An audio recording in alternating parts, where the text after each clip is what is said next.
Minute খানেক সময় দাঁড়ানোর পর দেখি 3 দিক থেকে 3 জন ছুটে আসছে আমাদের দিকে। ওরা আমাদের থেকে অনেকটাই দূরে ছিল তখনও। অবাক হলাম, কুয়াশার কারণে 10 থেকে 15 ফুট দূরের জিনিস দেখা যায় না। কিন্তু আর মাত্র 10 সেকেন্ড বাকি। শেষবারের মতোই তাকাতে দেখি ঘোড়া আকৃতির চিতাবাঘ, চোখ দিয়ে তার অগ্নি স্ফুলিঙ্গ বের হচ্ছে। 3 জন সমান তালে দৌড়চ্ছি, আর মনে মনে মৃত্যুর কাউন্টডাউন শুরু করে দিয়েছি। পিছনের পায়ের আওয়াজ ক্ষীণ থেকে জোরালো হচ্ছে। আমরা দৌড়া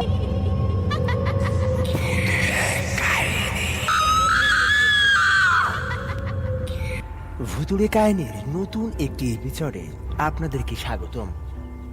ভুতুড়ে কাহিনীতে আজকে যে ঘটনাটি আপনারা শুনবেন, ঘটনাটা এখান থেকে প্রায় 8 থেকে 10 বছর আগের। তো চলুন শুরু করা যাক আমাদের আজকের ঘটনা। শীতকালীন ছুটিতে কলেজ বন্ধ থাকায় গ্রামের বাড়িতে বেড়াতে গিয়েছিলাম। 2 দিন পরে জানতে পারলাম আমাদের পাশের গ্রামে যাত্রাপালার আয়োজন করেছে। শহুরে জীবনে এইসব সংস্কৃতির সাথে পরিচিত না থাকায় খুব ইচ্ছে করছিল সরাসরি যাত্রা দেখার। রাতের ডিনার সেরে আমরা 10টার দিকে রওনা হলাম ওই স্থানে, কারণ যাত্রা 10টায় শুরু হয়ে একটানা রাত 1টা পর্যন্ত চলবে। তখন শীতকাল ছিল। আমি আমার এক চাচাতো ভাই ফারুক আর দূর সম্পর্কের এক সমবয়সী চাচা আমজাদকে নিয়ে রওনা দিলাম। সমবয়সী বলে ওকে আমজাদ বলেই ডাকি। পথে আরো বেশ কয়েকজন সঙ্গী পেলাম আমরা। অবশেষে রাত 10:30টায় পৌঁছালাম। দেখলাম যাত্রা শুরু হয়ে গেছে। টেলিভিশনে একবার যাত্রা দেখেছিলাম, কিন্তু ওই যাত্রা আর এই যাত্রার মাঝে কিছু মৌলিক পার্থক্য আছে। যাত্রার প্রতিটি পর্বের বিরতিতে একটি করে অশ্লীল নৃত্য প্রদর্শনী হচ্ছিল। ওসব বাদ দিলেই ভালোই লাগছিল যাত্রা। রাত 11:45টার দিকে হঠাৎ করে এলাকার মুরব্বীরা সদল বলে হাজির হয়ে অশ্লীলতার কারণে যাত্রা পণ্ড করে দিলেন এবং মাইক যোগে সবাইকে যার যার বাড়ি চলে যেতে বললেন। সবার সাথে আমরাও রওনা হলাম বাড়ির পথে। কিছু দূর যাওয়ার পর সবাই দাঁড়িয়ে গেল। সবাই ভাবছিল এতক্ষণে হয়তো আয়োজক কমিটি একটা রফা দফা করে ফেলেছেন। শেষে বিরক্ত হয়ে আমি ও আমজাদ ফারুককে নিয়ে রওনা দিলাম এবং তাড়াতাড়ি পৌঁছানোর জন্য রাস্তার বদলে ফসলি জমির বিশাল মাঠের উপর দিয়ে যাওয়ার সিদ্ধান্ত নিলাম। তখন সবার ফসল কাটার পর্ব প্রায় শেষ, তাই জমির আইলের পরিবর্তে জমির উপর দিয়েই হাঁটা শুরু করলাম আমরা। কিছু দূর যাওয়ার পর টের পেলাম আজ প্রচুর কুয়াশা জমেছে। যাত্রা প্যান্ডেলের আলোর কারণে এতক্ষণ সমস্যা না হলেও ঘন কুয়াশার কারণে 10 হাত দূরের জিনিসও স্পষ্ট দেখা যাচ্ছিল না। কুয়াশা যেন আমাদেরকে গ্রাস করে ফেলেছে। ক্ষীণ চাঁদের আলো থাকায় দেখে শুনিয়ে পা ফেলতে পারছি। তারপরও আমাদের এলাকার জমি চোখ বেঁধে দিলেও পৌঁছাতে পারবো এমন আত্মবিশ্বাস আছে আমাদের। তাই ভয়ের বদলে উপভোগই করছিলাম। কিছু দূর যাওয়ার পর দেখলাম একটি মেয়ে জমিতে পড়ে আছে। পরনে তার যাত্রা বালাদের পোশাক, উপর হয়ে পড়ে আছে সে। আমজাদ বলল, মনে হয় মুরব্বীরা আক্রমণ করেছিল, তাই সেই এদিক দিয়ে দৌড়ে পালাতে গিয়ে ভয়ে বেহুশ হয়ে গেছে। তাকে শনাক্ত করার জন্য উল্টালাম, ততক্ষণে চক্ষু আমাদের কপালে। এ কি, ওর গায়ে পোশাক নেই, সারা শরীরে অসংখ্য ক্ষত, গলায় ওড়না পেঁচানো, চোখ দুটো খোলা যেন বের হয়ে যাচ্ছে। উল্টানো শরীরে কাপড় দিয়ে ঢেকে দেয়া হয়েছিল, তাই প্রথম দেখায় বুঝতে পারিনি। ওকে উল্টানোর জন্য ওর হাত ধরার সময় কেমন যেন একটা অনুভূতি হলো। সিমটম দেখে ফারুক বলল, রেপড বিফোর মার্ডার, এক্ষুনি পালা, কেউ দেখে ফেললে আমাদের সন্দেহ করবে। তাই তিনজন একসাথে দৌড় দিলাম। ট্রাকে দৌড় দিলে সম্ভবত বিশ্বরেখাটা হোসাইন বোল্টেরই হতো না। সে যাই হোক, দৌড়াতে দৌড়াতে একসময় মনে খটকা লাগলো, আমরা কি সঠিক পথেই এগোচ্ছি? কিছু দূর যেতেই দেখলাম আমাদের যে পথে যাওয়ার কথা ছিল আমরা ঠিক তার উল্টো দিকে আরেকটা ইউনিয়নের এক গ্রামে চলে এসেছি। একবার ভাবলাম এই গ্রামে এক ফুফু থাকে, ওনার বাসায় চলে যাই, সকালেই রওনা হব। ফারুক বলল ওর মা ওর জন্য অপেক্ষা করবে, কারণ ফারুকদের কাচারি ঘরে নতুন দরজা লাগানো হয়েছে, কিন্তু বাইরের দিকে তালা লাগানোর ব্যবস্থা নাই। এদিকে পরদিন যদি শুনিয়ে যে ওখানে ধর্ষণ ও হত্যা হয়েছে এবং আমরা আমাদের গ্রামের পরিবর্তে এখানে এসেছি, তবে ফুফা আমাদেরকেই সন্দেহ করতে পারে, এমনকি পুলিশের কাছেও তুলে দিতে পারে। তাই আবার যাত্রা শুরু করলাম। এবার ভাবলাম পথ হারানোর সম্ভাবনা নেই, কারণ একটা ছোট নালা সোজা আমাদের গ্রামে প্রবেশ করেছে। তাই আমরা নালার পাশ দিয়ে হাঁটা শুরু করলাম। সেদিন যদি বুঝতাম আমাদের সামনে কঠিন বিপদ, তবে ওই গ্রামেই যেতাম না। আমরা যে নালার পাশ দিয়ে হাঁটছি ওই পথে আমাদের গ্রাম আনুমানিক 5 কিলোমিটার দূরে। আমরা ভূতিয়ে বিশ্বাসে ছিলাম না, তাই নির্ভয়ে হাঁটা শুরু করলাম। অর্ধেক পথ আসার পর আমরা যে স্থানে পৌঁছালাম তার থেকে নিকটস্থ বসতির দূরত্ব প্রায় 2 কিলোমিটার।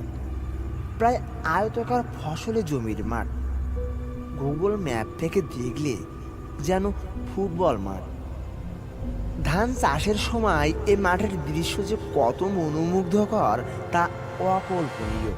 প্রায় 10 থেকে 15 কদম যাওয়ার পরে দেখলাম আরেকটা যাত্রাবালা পড়ে আছে সেখানে। আমজাদ বলল, আমার তো মনে হয় সব যাত্রাবালাই ধর্ষণের শিকার হয়েছে। কাল পুলিশ এসে আশেপাশের গ্রামগুলো তছনছ করে ফেলবে। ফারুক আমাদের নিষেধ করলো যেন কাউকে হাত না লাগাই। সে যাই হোক, আমরা মনে সাহস সঞ্চয় করে সামনের দিকে হাঁটা শুরু করে দিলাম। 15 থেকে 20 কদম যাওয়ার পর একটা গোঙানির মতো আওয়াজ শুনতে পেলাম। সে বেঁচে আছে বলে পিছনে ফিরে তাকিয়েই চক্ষু চড়কাস খিলখিল করে হেসে উঠল সে। আমাদের দিকে তাকিয়ে আছে। সে কি ভয়ঙ্কর চাহনি! কুয়াশার মাঝেও তাকে স্পষ্ট দেখতে পাচ্ছি। সেই মেয়েটাকে যাকে মৃত পড়ে থাকতে দেখেছিলাম কিছুক্ষণ আগে। আমার পায়ের নিচে থেকে মাটি সরে যাচ্ছে, নিঃশ্বাস ভারী হয়ে আসছিল। আমাদের দিকে তাকিয়ে সে সুর করে গেয়ে উঠল একটু আগেই যাত্রা পালায় শোনা গানের লাইনগুলো। শরীর অবশ হয়ে যাচ্ছিল আমার। এমত অবস্থায় আমজাদ হ্যাঁচকা টানে আমাকে ঘুরিয়ে বলল, চল। আবার দৌড়াতে শুরু করলাম। ঘন্টাখানেক আগের মতো ধর্ষক হিসেবে ফেঁসে যাওয়ার ভয় না, ভূতের ভয়। সুরা দোয়া দুরুদ যা যা মনে ছিল চিৎকার করে বলতে লাগলাম, কিছু দূর যাওয়ার পর যা দেখি, এ কি, আমরা তো সেই একই স্থানে চলে এসেছি যেখানে প্রথমবার মেয়েটাকে পড়ে থাকতে দেখেছিলাম। দেখলাম মেয়েটা এখনো পড়ে আছে সেখানে। ভাবলাম এটা সত্যিকারের মৃতদেহ, আর নালার পাশেরটাই ভূত। ভাবা মাত্র মেয়েটা উঠে দাঁড়ালো আর আমাদের দিকে তেড়ে আসলো আর খিলখিল করে হাসতে লাগলো। আবার দৌড় দিলাম। আমরা সেই যাত্রা প্যান্ডেলের দিকে দৌড়াতে লাগলাম, কিন্তু কিছু দূর যেতেই দেখি মেয়েটা সামনের দিক থেকে আমাদের দিকে তেড়ে আসছে। আবার উল্টো দিকে দৌড় শুরু করার আগে বাঁচাও বাঁচাও বলে চিৎকার করতে লাগলাম। ভাবলাম এখানে চিৎকার করলে লোকজন হয়তোবা শুনতে পাবে, কিন্তু এ কি, গলা দিয়ে তো আওয়াজই বের হচ্ছে না। আবারও দৌড় শুরু করলাম, কিন্তু কোন দিকে তার খবর নেই কারো কাছে। প্রায় মিনিট 15 দৌড়ানোর পর মনে হলো আমাদের পিছনে কেউ নেই, তাই একটু রেস্ট নেওয়ার জন্য থামলাম।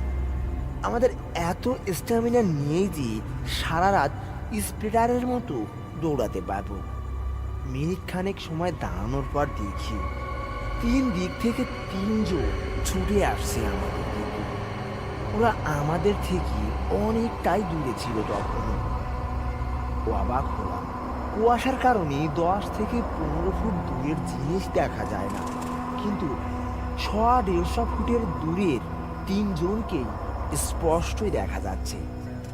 এ কি করে সম্ভব? আমাদের শুধু একটা দিকই খোলা। এবার আমাদের মুখ খুলল। ফারুক হাঁপাতে হাঁপাতে বলল, এদিকে যাব না, এটা সম্ভবত ওদেরই ফাঁদ। আমরা বুঝে উঠতে পারছি না আমরা এখন কি করব। একদিকে মাথা কাজ করছে না, আর তার উপর পায়ের ব্যথা। ওরা আরো কাছাকাছি চলে আসছে। অবশেষে আমজাদ ক্ষীণ কণ্ঠে বলল, শেষবারের মতো কালেমা তৈবা পড়ে নে, যাতে ইমানের সাথে মরতে পারি। 3 জন একসাথে কালেমা পড়ে যে দিকটা খোলা সেদিকেই দৌড় শুরু করলাম। থাক ফাঁদের ভয়, যার নাম নিয়ে দৌড় দিলাম সেই আল্লাহই সেই ভরসা। আমরা দৌড়াচ্ছি আর পিছনে তাকাচ্ছি। দেখলাম ওরা আমাদের সাথে পাল্লা দিয়ে দৌড়াতে পারছে না। হঠাৎ আমাদের ডাকতে লাগলো, দাঁড়া দাঁড়া কইছি, নয়তো ভালো হবে না। অবাক হলাম, কারণ যেদিকে গেলাম সেদিকে তাদের উপস্থিতি, তবে কেন দাঁড়া বলে ডাকাডাকি। ভাবলাম আমরা সঠিক পথেই এগোচ্ছি, নিরাপদ স্থানের দিকেই যাচ্ছি। আল্লাহকে ধন্যবাদ দিয়ে পেছনে তাকাতেই দেখি 3টা বিশাল আকৃতির চিতাবাঘে পরিণত হয়ে আমাদের দিকে এগিয়ে আসছে, এবং মাত্র 10 সেকেন্ডেই অর্ধেক দূরত্ব কমিয়ে ফেলেছে। হৃদকম্পন সর্বোচ্চ পর্যায়ে গিয়ে ঠেকেছে। আর মাত্র 10 সেকেন্ড বাকি। শেষবারের মতোই তাকাতে দেখি ঘোড়া আকৃতির চিতাবাঘ, চোখ দিয়ে তার অগ্নি স্ফুলিঙ্গ বের হচ্ছে। 3 জন সমান তালে দৌড়চ্ছি, আর মনে মনে মৃত্যুর কাউন্টডাউন শুরু করে দিয়েছি। পিছনের পায়ের আওয়াজ ক্ষীণ থেকে জোরালো হচ্ছে। আমরা দৌড়াচ্ছি সমান তালে। ওদের নিঃশ্বাসের শব্দ অনুভূত হচ্ছে মাত্র 10 ফিট দূরে। ওরা পিছনে তাকানোর সাহস পেলাম না। শরীরের সমস্ত শক্তি দিয়ে দৌড় দেওয়ার চেষ্টা করছি, এমনি আমজাদের চিৎকার, লাফ দে, সামনে দেয়াল। ঠিক তখনই ঘাড়ে গরম বাতাসের মতো অনুভূত হলো। আল্লাহু আকবার বলে চিৎকার দিয়ে প্রায় 3 ফিট উঁচু দেয়াল পার হলাম। ভূমি স্পর্শ করার সময় মনে হলো একটা মাছার উপর এসে পড়েছি। মলমল করে মাছা ভাঙতে জ্ঞান হারালাম। তারপর যখন নিজেকে আবিষ্কার করলাম, তখন ক্ষীণ দৃষ্টিতে দেখি আমাদের শরীর একটা সাদা কাপড়। ভাবলাম খোদা হয়তো আমাকে ক্ষমা করে দিয়েছেন, তাই মৃত্যু যন্ত্রণা টের পাইনি। স্পষ্ট দেখতে পাচ্ছি না, উপরের দিকে যাই দেখি সবই সাদা। হাত দিয়ে নিজের শরীর স্পর্শ করে দেখতে লাগলাম, পরকালে দেহ কি মানুষ আকৃতির থাকে কি না। মন কান নকিবের জন্য অপেক্ষা করছি। সেই সময় একটা চিৎকার শুনতে পেলাম। আমার বাবার জ্ঞান ফিরেছে। এ কি? এ তো দেখি আমার আম্মার চিৎকার। আস্তে করে চোখ কষলে দেখলাম আম্মা আমার বুকে ঝাঁপিয়ে পড়েছে।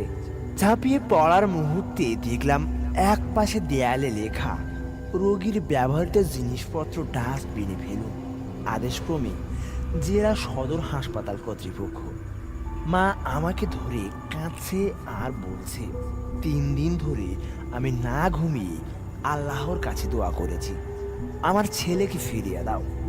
আমি আবারও জ্ঞান হারালাম। এইভাবে 15 থেকে 20 দিন চিকিৎসার পর মহান সৃষ্টিকর্তার কৃপায় এবং চিকিৎসক ও মনোবিদদের অক্লান্ত প্রচেষ্টায় আমি সুস্থ হয়ে উঠি। পরে জানতে পারি আমাদের গ্রামের এক মধ্যবয়সী লোক সেদিন ভোরে কবর জিয়ারত করার জন্য কবরস্থানে গিয়েছিল। তিনি সেখানে গিয়ে দেখতে পান একটা কবর ভাঙা, তার ভিতর একজন সহ আশেপাশে আরও 2 জন মানুষ পড়ে আছে। ভয় পেয়ে গ্রামে গিয়ে ঘটনাটা জানায় সে। উৎসুক গ্রামবাসী এসে আমাদের 3 জনকে অচেতন অবস্থায় থানা স্বাস্থ্য কমপ্লেক্সে ভর্তি করায়। 2 জনের জ্ঞান ফিরলেও আমার অবস্থা গুরুতর হওয়ায় আমাকে জেলা সদর হাসপাতালে ভর্তি করায়। পরে একজন আলেমকে প্রথমে কথাগুলো খুলে বলার পর তিনি বলেন, আমরা কবরস্থানে প্রবেশ করাই বেঁচে গেছি। সম্ভবত কিছু দুষ্টু জিনের খপ্পরে পড়েছিলাম আমরা। ওরা সাধারণত এভাবে কৌশলে দলবদ্ধ মানুষের বিচ্ছিন্ন করে ভয় দেখে মজা পায়। এ ধরনের ঘটনা নাকি আরও অনেকের সাথে ঘটেছে, এমনকি মৃত্যুর ঘটনাও ঘটেছে।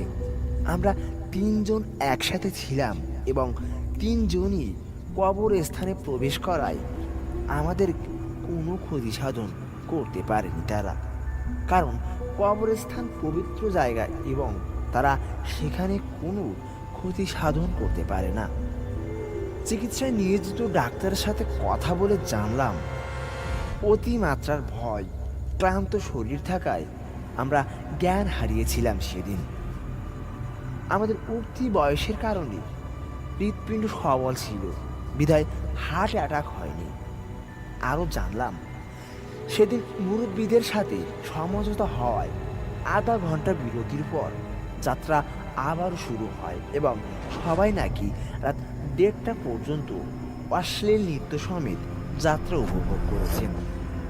যাত্রা দলের সবাই বহাল তবিয়াতেই তাদের গন্তব্যে ফিরেছেন এবং যাত্রা দলের প্রধান আবার আসারও প্রতিশ্রুতি দিয়েছিলেন।